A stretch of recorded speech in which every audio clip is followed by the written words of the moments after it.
હવે એ સમજીએ કે ચોમાસું કેટલું દૂર છે અને કેરળમાં ક્યારે ચોમાસું બેસશે તેને લઈને આપણે સમજવાનો પ્રયાસ કરીએ તો કેરળથી 100 કિલોમીટર દૂર છે અને ગુજરાતની ખાસ કરીને વાત કરવામાં આવે તો ગુજરાતથી પણ 100 કિલોમીટર દૂર ચોમાસું જોવા મળી રહ્યું છે અને આગામી દિવસોમાં 4 થી 5 દિવસમાં જે કેરળમાં ચોમાસું આવી શકે છે તે પ્રકારના એંધાણ વર્તાઈ રહ્યા છે પરંતુ હાલ ગુજરાતની જો વાત કરવામાં આવે તો ગુજરાતથી 100 કિલોમીટર દૂર ચોમાસું જોવા મળી રહ્યું છે। સૌથી પહેલા જે ચોમાસાની શરૂઆત છે તે કેરળમાં જોવા મળતી હોય છે, ત્યારબાદ ધીરે ધીરે મહારાષ્ટ્ર તરફ ચોમાસું આગળ વધતું હોય છે અને ત્યારબાદ ગુજરાતમાં ચોમાસાની એન્ટ્રી થતી હોય છે। એટલે લગભગ 100 કિલોમીટર જેટલું અંતર અત્યારે જોવા મળી રહ્યું છે।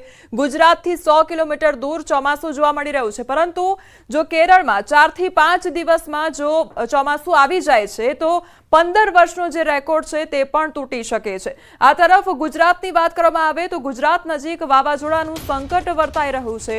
હવામાન નિષ્ણાંત પરેશ ગોસ્વામી દ્વારા પણ આગાહી કરવામાં આવી છે, જે આગામી દિવસોમાં વરસાદ વરસશે તેને લઈને અનુમાન લગાવવામાં આવ્યું છે। ગોવા નજીક દરિયામાં સાયક્લોનિક સર્ક્યુલેશનની સિસ્ટમ બની રહી છે અને આ સિસ્ટમ આવતા દિવસોમાં સ્ટ્રોંગ બની જશે અને તેના કારણે ચાલુ મહિનાના અંતમાં ગુજરાતભરમાં ભારે વરસાદ પણ થઈ શકે છે।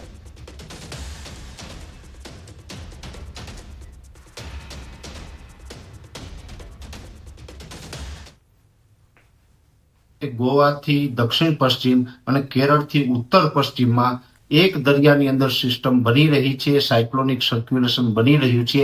આ સાયક્લોનિક સર્ક્યુલેશન છે એને અત્યારે અમે સતત એના ઉપર નજર રાખશું, કેમ કે આગળના દિવસની અંદર સાયક્લોન સ્ટ્રોમ બને તેવી શક્યતાઓ આની અંદર છે કે કદાચ સાયક્લોન બને તો પણ અને કદાચ સાયક્લોન ન બને તો પણ ગુજરાતની અંદર મે મહિનાના છેલ્લા અઠવાડિયાની અંદર વરસાદની શક્યતાઓ છે। અને જ્યારે પણ મે મહિનાના પ્રથમ સેશનની અંદર એટલે કે 3 થી 10 મે વચ્ચે જે અતિ ભારે માવઠાના વરસાદો આવ્યા ત્યારે પણ આપણે જણાવ્યું હતું કે મે મહિનાની અંદર 22, 23 તારીખ કે 24 તારીખથી પ્રી મોન્સૂન એક્ટિવિટી થવા જઈ રહી છે। એટલે પ્રી મોન્સૂન એક્ટિવિટીના ભાગરૂપે 22, 23 કે 24 તારીખથી ગુજરાતની અંદર વરસાદની શક્યતાઓ છે। જો કદાચ એ સિસ્ટમ છે વાવાઝોડું બનશે તો પવન સાથે અતિ ભારે વરસાદ પડશે અને કદાચ એ સિસ્ટમ છે વાવાઝોડા સુધી ન પહોંચે તો ડીપ ડિપ્રેશન અથવા તો ડિપ્રેશનના સ્વરૂપમાં આવે તો પણ ગુજરાતની અંદર 23, 24 તારીખથી લઈ અને 31 મે સુધીની અંદર અનેક જગ્યાએ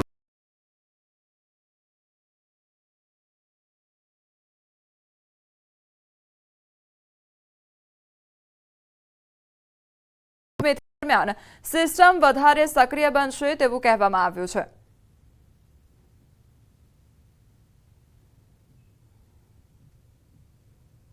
રહી છે તારીખ 22મી આ સિસ્ટમને કંઈક અસર જરા છે અને તારીખ 24 થી 28માં આ સિસ્ટમ વધારે મજબૂત બનશે અને ધીરે ધીરે આ સિસ્ટમ તારીખ 23, 24ની આસપાસમાં વાવાઝોડામાં પરિવર્તિત થશે। લગભગ પવનની ગતિ આ વખતે વાવાઝોડાની ક્યારેક 100 કિલોમીટર થઈ શકવાની શક્યતા રહેશે, ક્યારેક 100 કિલોમીટર ઉપર, ક્યારેક 150 કિલોમીટર પછી જ જઈ શકે, પરંતુ દરિયો જાણે વલ્લોવાતો હોય તેવું જણાશે। ઊંચા મોજા ઉછળશે, દરિયાખેડૂ સાવધ રહેવાની જરૂર છે અને આ ચક્રવાતની અસરો ધીરે ધીરે દક્ષિણ ગુજરાતમાં આગળ વધતી જશે અને દક્ષિણ ગુજરાતમાં ભારે ગાજવીજ, આંધી અને વંટોળ સાથે વરસાદ થવાની શક્યતા રહે છે। કેટલાક ભાગમાં ભારે વરસાદ થવાની શક્યતા રહે છે, કેટલાક ભાગમાં જળબંબાકારની સ્થિતિ રહેશે, કેટલીક નાની નદીઓમાં સામાન્ય પૂર આવવાની શક્યતા રહેશે। ત્યારબાદ આ જે વરસાદ જે છે એ ગુજરાતને પણ જમણોળશે। લગભગ જૂનાગઢના ભાગો, ભાવનગરના ભાગો, અમરેલીના ભાગો અને વેરાવળના ભાગોમાં પણ ભારે વરસાદ થવાની શક્યતા રહેશે। સંભવિત વાવાઝોડાને લઈને મોટા સમાચાર સામે આવ્યા છે। હવામાન નિષ્ણાંત અથિયા શેટ્ટીની આગાહી સામે આવી છે। 24 મે બની શકે છે શક્તિ વાવાઝોડું તેવું કહેવામાં આવ્યું છે, ત્યારે સિઝનનું પહેલું વાવાઝોડું બનવાની શક્યતા વ્યક્ત કરવામાં આવી છે। 21 મે કોંકણ ગોવા તટે લો પ્રેશર બનશે તો 22 મે સુધીમાં ઝડપથી ડિપ્રેશન સર્જાશે તેવું અથિયા શેટ્ટી દ્વારા કહેવામાં આવ્યું છે। શરૂઆતમાં દિશા ઉત્તર પશ્ચિમ રહેશે અને બાદમાં દિશા ઉત્તર પશ્ચિમ રહેશે તો સ્થિતિઓ સિસ્ટમને ઓમાન સુધી નહીં જવા દે। ડિપ્રેશન રચાયા બાદ ટ્રેક અંગે મળશે સ્પષ્ટતા તેવું પણ કહેવામાં આવ્યું છે। લેન્ડફોલ અંગે પણ હાલ ટિપ્પણી ન કરી શકાય। સિસ્ટમ પર નજર સાથે સચેત રહેવું પણ કહેવામાં આવ્યું છે। ત્યારે અથિયાએ 2 મહિના પહેલા જ કરી હતી આગાહી।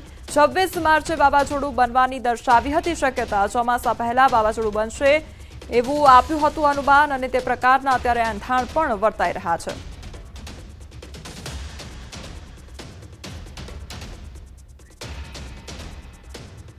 અન્ય સમાચાર પર નજર કરીએ તો સુરતમાં ધોળા દિવસે લાખોની લૂંટ ચલાવવામાં આવી છે. સચિન વિસ્તારમાં લૂંટની ઘટના બની. ગ્રામીણ બેંકમાંથી 3.75 લાખની લૂંટ ચલાવવામાં આવી. ફિલ્મી ઢબે લૂંટ કરી લૂંટારુઓ ત્યાંથી ફરાર થઈ ગયા તો સીસીટીવી કેમેરામાં લૂંટારુઓ કેદ થયા છે. લૂંટારુઓના માથે ટોપી અને પાછળ બેગ લટકાવેલી જોવા મળી છે. ઘટનાને પગલે પોલીસના ઉચ્ચ અધિકારીઓ પણ ઘટનાસ્થળે દોડી આવ્યા છે. તો સુરતમાં ધોળા દિવસે લૂંટની ઘટનાને અંજામ આપવામાં આવ્યો છે અને આખી ઘટના સીસીટીવી ફૂટેજમાં કેદ થઈ છે. તો ગ્રામીણ બેંકમાંથી 3.75 લાખની લૂંટ ચલાવવામાં આવી છે. સચિન વિસ્તારની આ ઘટના કે જ્યાં લૂંટને અંજામ આપવામાં આવ્યો છે. સંવાદદાતા કીર્તેશ અમારી સાથે જોડાઈ ગયા છે. કીર્તેશ, હવે તો રાત્રિના સમયગાળે નહીં પરંતુ દિવસે જ ચોરીને અંજામ આપવામાં આવ્યો છે. શું અપડેટ આખી ઘટનામાં? બિલકુલ, સુરતના સચિન વિસ્તારની ઘટના છે. સચિન વિસ્તારમાં આવેલી ગ્રામીણ બેંકમાં એક વ્યક્તિ બંદૂકની અને ₹4 લાખની લૂંટ કરી ફરાર થઈ ગયો છે. ખાસ કરીને આ વ્યક્તિ ફિલ્મી ઢબે અંદર આવે છે અને જે પ્રકારે લૂંટ કરે છે સમગ્ર ઘટના સીસીટીવીમાં કેદ થઈ છે. ખાસ કરીને લૂંટારુએ માથે ટોપી અને ખભા પર બેગ રાખેલી છે. ઘટનાને પગલે પોલીસે નાકાબંધી કરી છે. આરોપીની શોધખોળ શરૂ કરી છે. પણ ચોક્કસપણે જે પ્રકારે ધોળા દિવસે લૂંટ કરવામાં આવી છે તેને લઈને સુરતની સચિન પોલીસની કામગીરી પર હવે સવાલો ઉભા થયા છે. જી કીર્તેશ, આપ જોડાયેલા રહેજો. આ તરફ સુરત મોડલ આપઘાત કેસમાં મોટા ખુલાસા થયા છે. સુપ્રીત કૌર આપઘાત કેસમાં ફરિયાદ દાખલ કરવામાં આવી છે. સુરતના મહેન્દ્ર રાજપૂત નામના યુવક સામે ગુનો નોંધાયો છે. મહેન્દ્ર રાજપૂત મોડલને બ્લેકમેલ કરતો હતો. મોડલને માર મારી માનસિક ત્રાસ આપતો હતો. તો મોડલ સુપ્રીતે યુવકના ત્રાસથી આપઘાત કર્યો હતો. પોલીસે આરોપી મહેન્દ્ર રાજપૂતની શોધખોળ હાથ ધરી છે. મોડલ લખેલી સુસાઇડ નોટના આધારે ખુલાસો થયો છે. તો 19 વર્ષીય સુપ્રીત કૌર ફાંસો ખાઈ આપઘાત કર્યો હતો. સંવાદદાતા કીર્તેશ અમારી સાથે જોડાયેલા છે. કીર્તેશ, આ મોડલ દ્વારા જે આપઘાત કરવામાં આવ્યો હતો તેમાં હવે નવો વળાંક સામે આવ્યો છે. શું અપડેટ છે આખી ઘટનામાં?